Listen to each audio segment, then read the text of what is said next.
Yo tout le monde, on se retrouve aujourd'hui pour un nouvel épisode de Je retrouve mon dictaphone. Euh, et oui, j'ai changé mon application de caméra contre mon application dictaphone aujourd'hui, car hier j'ai filmé l'épisode et aujourd'hui il est euh, juste en format audio. Voilà. Alors par contre, il y a un truc de ouf que je dois vous dire là. Non mais oh, vous allez être choqués. Vous voyez? Donc, je prends mon dictionnaire. Je l'ai pas encore ouvert et tout. Donc je vais sur mon téléphone. Je fais un nombre au hasard. Je tombe sur le nombre 557. Ok. J'ouvre le dictionnaire. Je tombe littéralement sur la page. Genre, je l'ai juste ouvert en une fois. Hein, et je suis tombée littéralement sur la page directement. Non mais c'est choquant, franchement, j'ai été choquée. Mais c'est incroyable. Du coup, c'est la page 557. Et c'est donc une page alors où il y a déjà 66 définitions. Avec beaucoup de IMM, quoi. Hein. Immuno, nanana, impardonnable, impaludation, Impala. Et oui, Impala. Euh, Parce qu'en fait, à la base, alors Impala, c'est un animal qui s'appelle...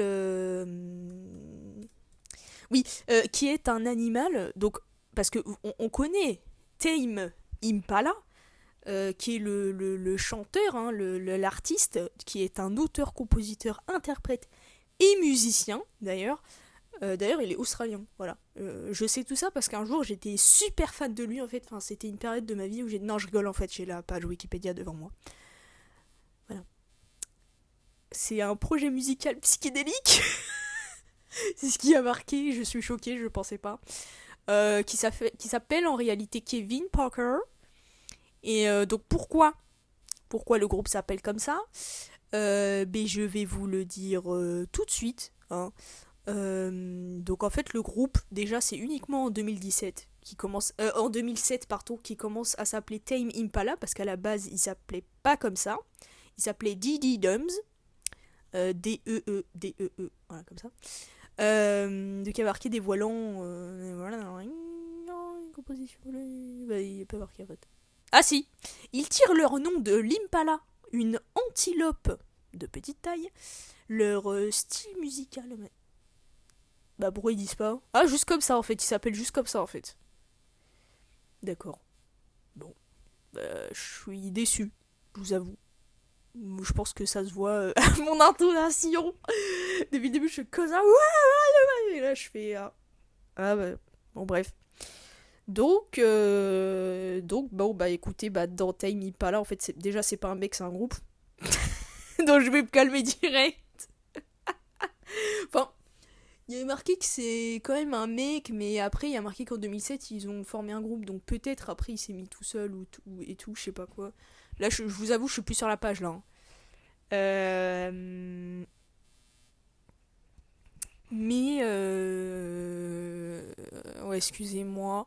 Oui, bon, bah, voilà, là il y a marqué Kevin Richard Parker, donc il y a marqué que c'est un mec, là peut-être qu'à un moment c'était un groupe, mais là c'est un mec. Voilà, c'est juste un mec. Donc voilà. Alors, donc, revenons à nos Impala. Donc comme je vous ai dit, la page 557, qui est la page d'aujourd'hui, donc là, c'est la page sur laquelle je suis directement atterri lorsque j'ai ouvert mon dictionnaire. Franchement, je trouve que c'est une prouesse de probabilité. De un. Et de 2. Donc sur cette page, il y a 66 définitions et une illustration qui est donc une illustration d'Impala. On va lire tout de même la définition un peu plus précise de ce qu'est un Impala et après on va passer au mot du jour. Ne vous inquiétez pas, mais vous me connaissez, voilà. Impala se prononce Impala, nom masculin, donc mot d'une langue africaine, Voilà, à la base. Une langue africaine, c'est... Juste comme ça, juste une langue africaine. Ils ont pas marqué laquelle, genre, juste d'une langue africaine. Bon, ok. Non mais parce que... Non mais pardon, pardon, hein, mais moi avec l'Afrique, voilà, enfin c'est comme si je disais d'une langue européenne. Bah non. Bon après c'est logique parce que là, comme on parle en français, forcément l'Europe c'est quand même un peu plus proche que voilà l'Afrique, mais quand même. Ou genre c'est comme si je disais d'une langue asiatique. Bon on a envie de savoir c'est laquelle. Ah. Bon bref. Donc antilope d'Afrique australe et orientale, vivant en grands troupeaux et dont le mâle porte des cornes en forme de lyre. Donc cet animal fait partie de la famille des bovidés. D'accord. Donc moi je connais la famille des bovins, comme vous j'imagine. Donc là en fait l'image donc c'est un impala mâle. Voilà. Et si vous voulez savoir ce que c'est une lyre, alors moi dans la tête une lyre c'est un espèce d'instrument en fait. Sauf que là les petites cordes que j'ai devant moi c'est pas vraiment, ça ressemble pas vraiment à l'instrument que je connais dans ma tête. Parce qu'en fait une lyre c'est un peu comme... Ouais c'est ça, c'est un peu comme un demi... Enfin c'est comme un arc de cercle. Enfin c'est comme un U où il y a des cordes au milieu quoi. Mais ça ressemble pas à ça en fait. Hein. Donc je comprends pas pourquoi ils disent en forme de lyre en fait. Hein. Je vais commencer à péter un câble moi. Bon bref. Voilà. Et donc le mot du jour, immortalisation, est un nom féminin qui est l'action d'immortaliser. Fait d'être immortalisé. Alors moi, ce que je sais de l'immortalisation de base, bah oui, c'est ça en fait. Je connais le concept d'immortalité, donc immortalisation, je sais pas si je l'avais déjà entendu, mais forcément vu la forme du mot, j'avais déjà compris que c'était ça. Euh, En plus donc du fait que je sais ce que c'est l'immortalité. Mais du coup voilà. Donc c'est bien le fait de l'action d'immortaliser. Moi j'aimerais bien voir la définition d'immortalité. Alors immortalité, nom féminin du latin immortalitas. Première définition, qualité, état de ce qui est immortel d'un être immortel. L'immortalité des dieux.